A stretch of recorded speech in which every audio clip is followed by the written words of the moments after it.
Hi friends, మామిడికాయల season వచ్చేసింది కదండి. So నా దగ్గరికి వచ్చిన ఫస్ట్ మామిడికాయ అన్నమాట. సో ఈ మామిడికాయతో ఈరోజు మనం ఇన్స్టెంట్గా మామిడికాయ చిన్న ముక్కల పచ్చడి అయితే చేసుకుందాము. చాలా సింపుల్గా అయిపోతుంది, చాలా టేస్టీగా ఉంటుందన్నమాట. ఇది మనకి ఫ్రిడ్జ్లో పెట్టుకుంటే నెల రోజుల వరకు నిల్వ కూడా ఉంటుందండి. సో లేట్ చేయకుండా వీడియోలోకి వెళ్ళిపోదాం. అంతకంటే ముందు మన ఛానల్ని కనుక ఎవరైనా ఫస్ట్ టైం చూస్తున్నట్లయితే ఛానల్ని సబ్స్క్రైబ్ చేసుకోండి, అలాగే వీడియోని లైక్ చేయండి.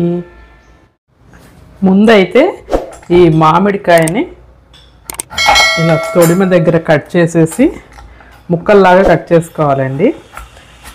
ఇది లేత మామిడికాయ కాబట్టి దీనికి టెంక్ ఉండదు, ఓన్లీ జీడే ఉంటుంది. ఇలా ఇది తీసేసి ఇలా జీడి తీసేసాక లోపల ఏమన్నా ఉంటే ఒకసారి క్లీన్ చేసేసుకుని ఇలా సన్నగా ముక్కల్లాగా కట్ చేసుకోవాలండి. చాలా సింపుల్గా అయిపోతుంది, అప్పటికప్పుడు తినేసేయచ్చు అనమాట. మామిడికాయ కోసే ముందు ఒకసారి నీళ్ళతో శుభ్రంగా కడుక్కొని తుడుచుకోవాలండి. 4-5 వెల్లుల్లి రెబ్బలు తీసుకుని వీటిని కూడా సన్నగా కట్ చేసుకోవాలి. ఈ పచ్చడి అన్నంలోకే కాదండి, ఇడ్లీ దోశల్లో కూడా చాలా బాగుంటుంది. అలాగే ముద్దపప్పు వండుకొని ఈ మామిడికాయ పచ్చడి వేసుకొని నెయ్యి వేసుకొని కలుపుకొని తింటే ఉంటుంది అసలు నెక్స్ట్ లెవెల్ అన్నమాట. ఇప్పుడు దీంట్లో ఒక 1.5 స్పూన్ ఆవాలు, ఒక 3/4 స్పూన్ మెంతులు ఇవి వేసుకుని దూరగా ఫ్రై చేసుకోవాలి. ఫ్రై చేసుకుని పొడి చేసుకోవాలి. ఇప్పుడు ఈ ముక్కల్లో ఒక స్పూన్ ఉప్పు, పులుపు కాబట్టి కొంచెం ఉప్పు పడుతుంది, అండ్ కారం. ఇది కొత్త కారం అనుకుంటున్నారా? పాత కారమేనబ్బా, ఫ్రిడ్జ్లో పెట్టడం వల్ల నాకు అట్లా ఎర్రగా ఉంది. అండ్ 1 స్పూను ఆవాలు, మెంతులు. ఇవన్నీ బాగా మిక్స్ చేసుకోవాలి.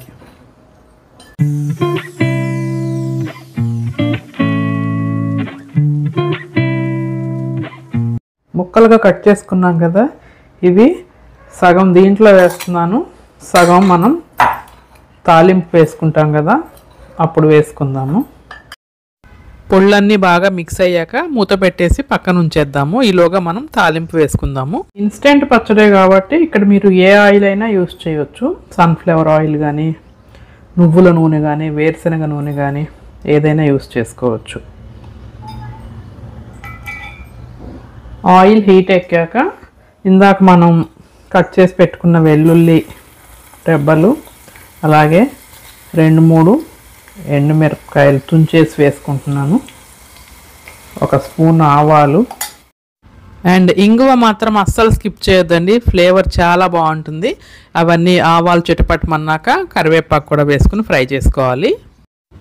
తాలింపు వేగిపోయింది, ఇంకా ఇది పూర్తిగా చల్లారనిద్దాము. ఇలా చల్లారిన తాలింపుని మనం మామిడికాయ ముక్కల్లో వేసుకొని కలుపుకోవాలి. కలిపిన వెంటనే మనకి పచ్చడి గట్టిగా ఉన్నట్టు ఉంటుంది, కానీ నెక్స్ట్ డేకి చూసుకుంటే చక్కగా ముక్కలన్నీ ఊరి ఆయిల్ అంతా కూడా పైకి తేలుతుందండి. మనము తినటానికైతే ఇన్స్టెంట్గా అప్పటికప్పుడు తినేసేయచ్చు, చాలా టేస్టీగా ఉంటుంది. పచ్చడి చూస్తుంటే చాలా టెంప్టింగ్గా ఉంది. ఆ ఆవాలు, మెంతుపిండి ఫ్లేవరు, వెల్లుల్లి ఫ్లేవరు అసలు చాలా బాగుందన్నమాట. నోరు ఊరిపోతుంది. ఇది వేడివేడి అన్నంలో నెయ్యి వేసుకుని తింటే, అలాగే పెరుగన్నంలో నంచుకున్నా కూడా సూపర్గా ఉంటుందబ్బా. సో నేనైతే ఇప్పుడే టేస్ట్ చేసేయాలనిపిస్తుంది. సో ఫ్లేవర్స్ అయితే అద్దరిపోయినాయి.